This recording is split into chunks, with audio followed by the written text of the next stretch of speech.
Good afternoon, everyone. Welcome to the Malcolm Renfrew Interdisciplinary Colloquium for Tuesday, September 14th, 2021. This year, as we're observing the 20th anniversary of the colloquium, which began on 9/11/01, we are providing some of our greatest hits from past years.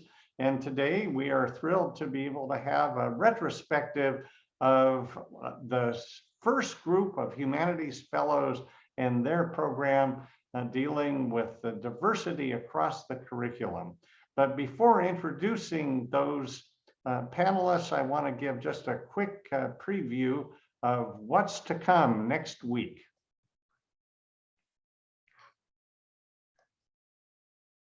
Not only is it the 20th anniversary of the Renfrew Colloquium, it is the 10th anniversary of climate change in the Pacific Northwest, the REACH, the regional approaches to climate change involving faculty members from across the Northwest. And to help us look back and look forward at the legacy of REACH, we have two University of Idaho faculty members, Sanford Eigenbrod and Jody Johnson Maynard, and a former University of Idaho faculty member, John Abatsoglu, now at the University of California, Merced. And they will help us better understand the contributions of that multi-state, multi-year project dealing with climate change in our region. Today, however, our topic is the look at Humanities Fellows in the new millennium, now from the perspective of 21 years into the new millennium, a retrospective look at Fantasia on diverse curricular themes. And our three speakers are Gary Williams, Professor Emeritus of English, David Lee Painter, Professor of Theater Arts, and to begin today's program, Professor Emerita Katherine Aiken of History, actually professor back in the classroom this semester, and we're delighted to have all of you with us today to help us better understand the legacy of your project. And Kathy, you may begin. Thank you, Kenton. It's really a delight to be at the Renfrew Colloquium again. And it's especially been wonderful working with Gary and David again after all these years. We went right back into our usual way of working together, even after all of this time apart. So that was terrific. So this project, and there we were 21 years ago, and we all look exactly like we did then, I'm sure.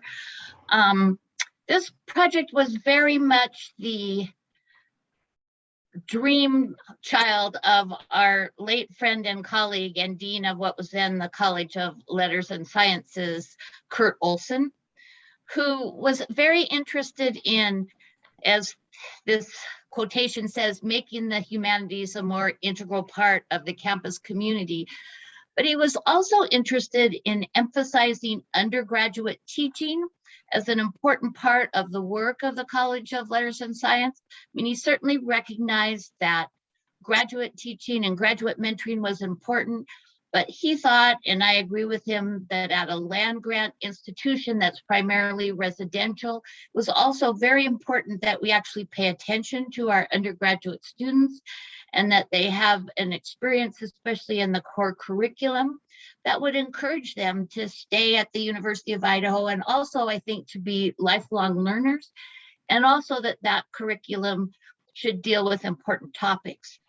At the same time, I think he worried that especially humanities faculty didn't get enough praise and credit for the work they did in undergraduate teaching, and that sometimes they found themselves kind of in a rut in terms of undergraduate teaching. So he wanted to increase their creative excitement about teaching in general education, and also to provide some faculty development opportunities for them. And to give you an idea of where he was starting from, one of the first summer things he did in 1995, there were 214 faculty in the College of Letters and Science, and of them, 100 had computers that didn't allow for Windows operation. So he thought that some work needed to be done to try to provide those faculty with some opportunities to enter the computer world and to think about their teaching. And so he had a grant for the humanities core curriculum, and then that led to the grant that created the fellows. In 1991, he successfully wrote a grant to the National Endowment for the Humanities that provided a matching fund of $300,000 at a 3-to-1 level. So he would need to raise $900,000 of matching in order to get the $300,000. And while that's a lot of money now, but it was really a lot of money then, especially since the University of Idaho had just started fundraising in a serious and organized and professional way, really with the first capital campaign at the centennial of the university.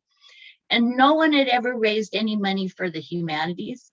So those of you who do development, we had no prospect list. We had no experience raising this kind of money. And frankly, nobody thought Kurt Olson could raise $900,000.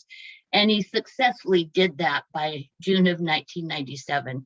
And we are all eternally grateful, not just that he raised that $900,000, but he really established the fact that the humanities and arts were capable of raising money just as science and engineering and some professional schools. And he created this program that we were part of.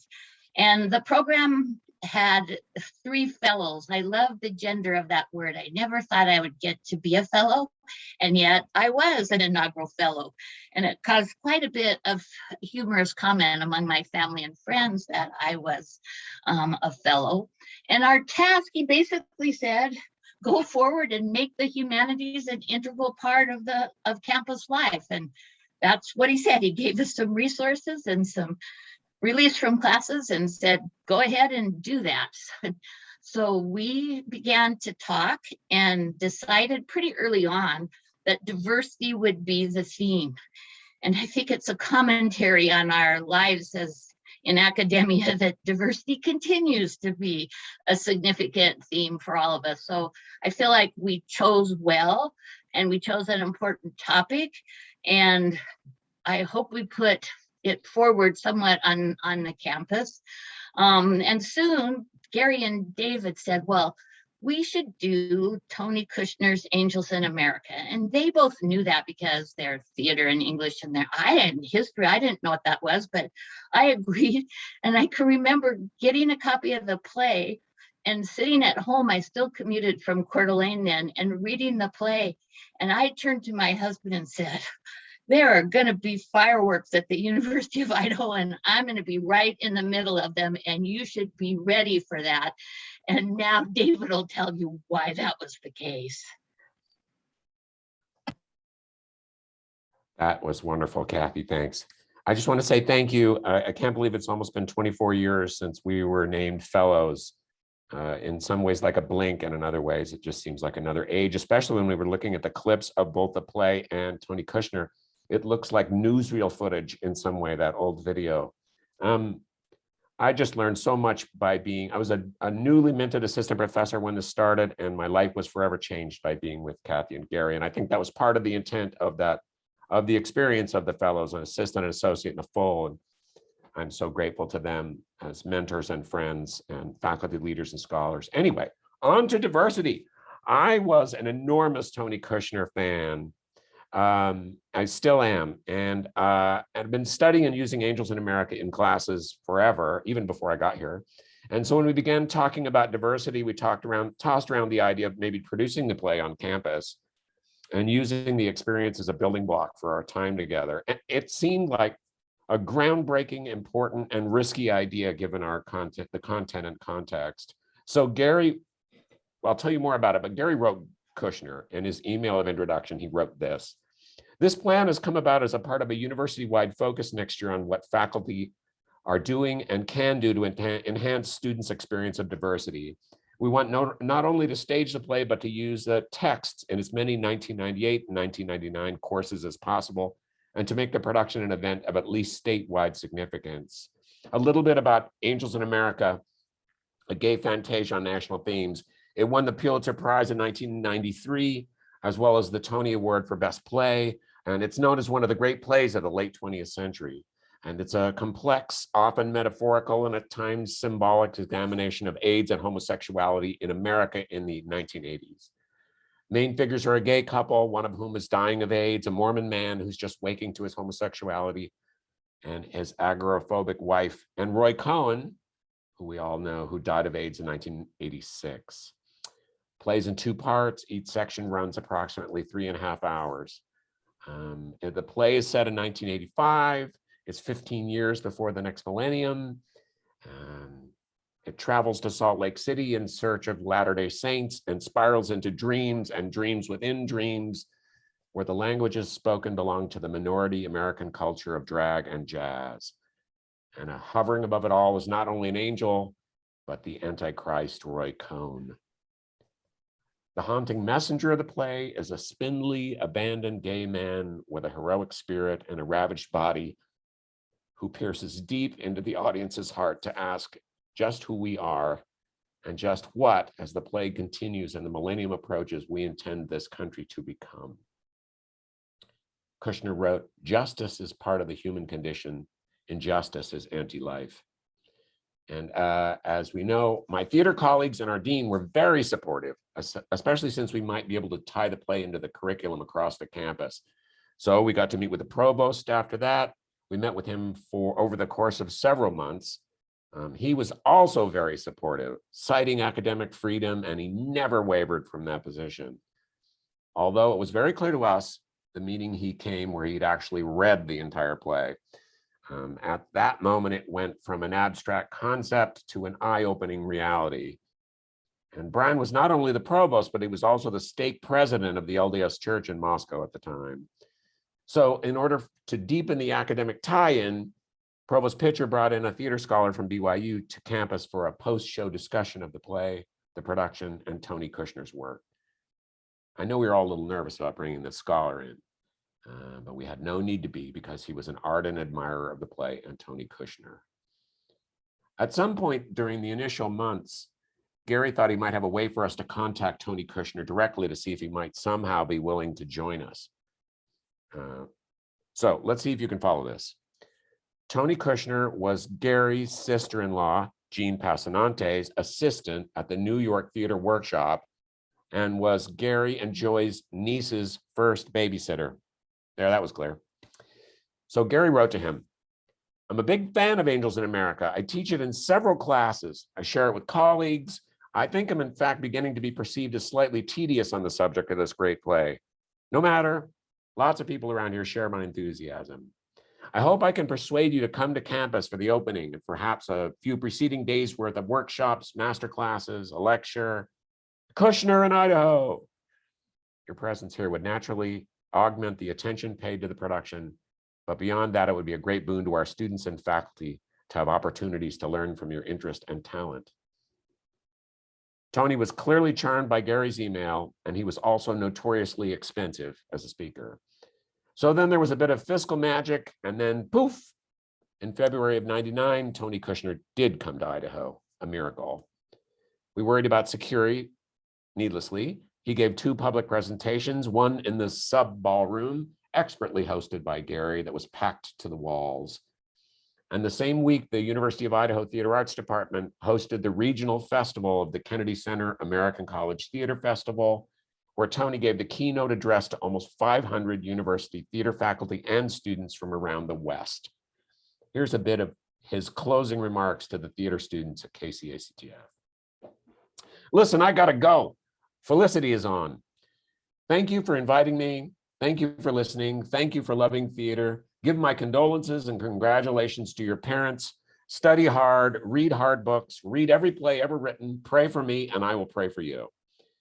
I'll tell you one thing, maybe the one thing I've learned in my life, and I've really learned it the hard way, and I've really struggled and paid for 876,953 sessions of psychoanalysis. I've read Immanuel Kant and bartered with God and the devil both to learn this. So listen to what I'm saying. You have to try to speak the truth. You have to assume always that at least a part of what you are saying, maybe even believing firmly, is not the truth. that you didn't try hard enough. You must believe always that it's a terrible, terrible, evil, monstrous, immoral, stinking sin to fail to tell the truth. And you have failed to tell it in part because you couldn't figure out the truth, and in part because you're sinful and cowardly and wanted to lie. But nothing ever gets you off the hook. You have to try to find and tell the truth. And the truth is that I'm delighted you love theater as I do, and also that I sort of wish maybe you didn't want to devote your lives to it. So following the Rapid River retreat in the summer of '98, many colleagues across the campus, mostly in the humanities, put Angels in America into their curriculum. So we spent the fall and spring making guest appearances in classes to talk about the play and or bringing scenes as well. In April, the production played for 8 sold-out performances. It was one of the first university productions of the play in the West. It was an inspiring and unforgettable experience for our students and faculty and me, one that lives in honor and memory in our hearts and minds all these years later. I'd like to believe we could do this play again now. I don't know. Let's listen to Tony Kushner himself.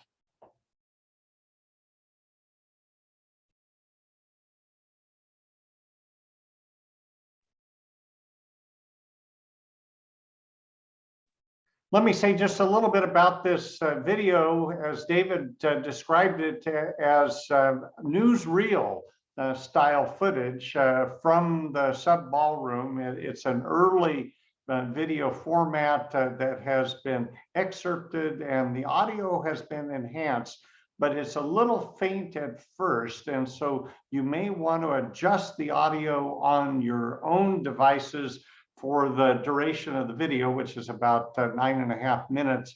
And then when we return to the panel discussion, then just adjust for the standard Zoom.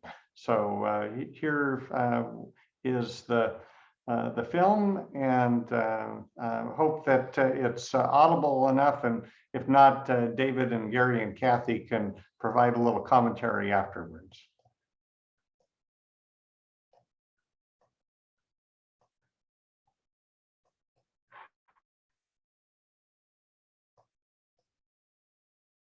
Here in the nation